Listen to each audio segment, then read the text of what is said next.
Wisma Samarinda merupakan penginapan milik pemerintah Provinsi Jawa Tengah yang berlokasi di Jakarta, yakni di Jalan Samarinda nomor 12 Jakarta Pusat, tepatnya di belakang ITC Roksimas.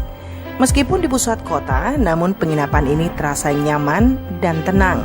Terlebih desain ruang tamu dibuat senyaman mungkin dengan aksesoris khas ukiran Jawa Tengah.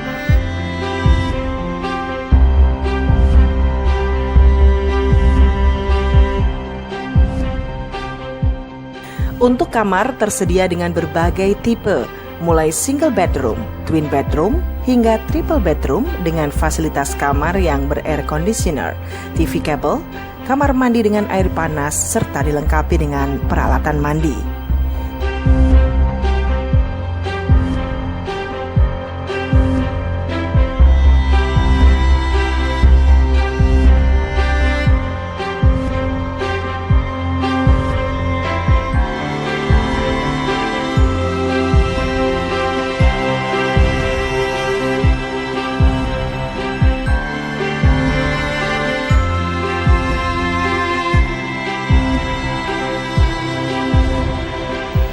Jika menginap di sini, tersedia makan 3 kali sehari dengan menu khas Jawa Tengah.